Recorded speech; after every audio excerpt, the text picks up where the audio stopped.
Before we do the presentation, the FWA Chair John Cross would just like to say a few words.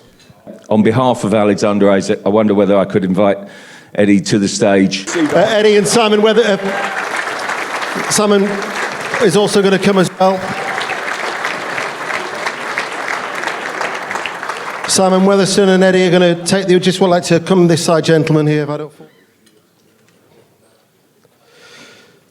Thank you, John.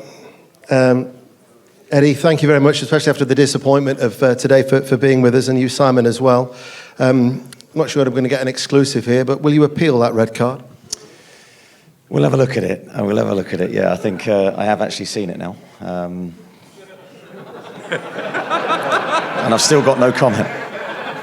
So we'll see. We'll see. What is Alexander? Alexander sadly can't be here tonight due to family commitments, so there's no injury worries in that sense, and that's the reason that Eddie and Simon are on stage. What is Alexander Isak like on the training field? Because we've seen his qualities on the football field. Alex is a player that always wants to develop his game, and he wants to be one of the best players in the world, and he's on that pathway to do it.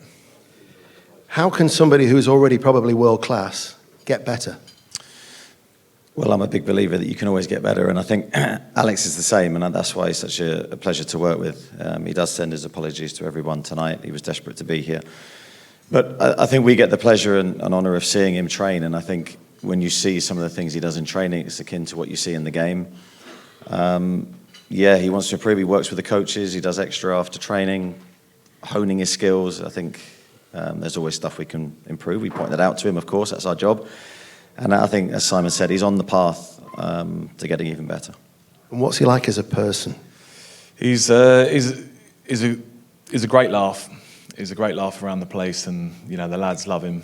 I think he would probably think he is the best table tennis player there is at the club. Him and Crafty go at it, same as like Fabian Shah does, and there's a big competition, and he's an all-round top sportsman as well, not just a top footballer. And he's so crucial as well to Newcastle's future.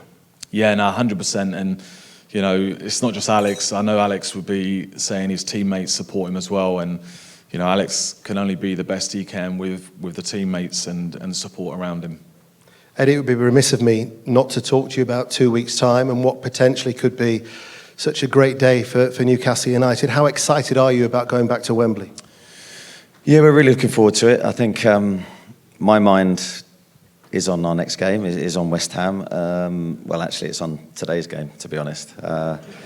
So still trying to let the emotion of that game sink in. It's been, I think, always around game day, there's a lot of emotion.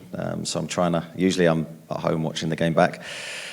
So I'm still living with the result of today, and then we'll put that to bed and then look to West Ham, and then the cup final is just an unbelievable occasion around the corner, and we wanted to learn the lessons from 2 years ago, and we want to try and go better.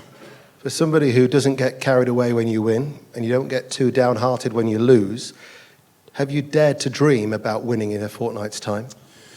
I think the dreaming part is not there for me. It's about the planning and the preparation. So behind the scenes, a lot of sort of tactical analysis. We've just played Liverpool, so trying to figure out, which I think a lot of coaches have tried to do this year, how to beat them is very, very difficult. And also on our preparation and making sure that the players aren't distracted, we can go and give a really good account of ourselves. So I think all my energy is going into that process rather than daydreaming.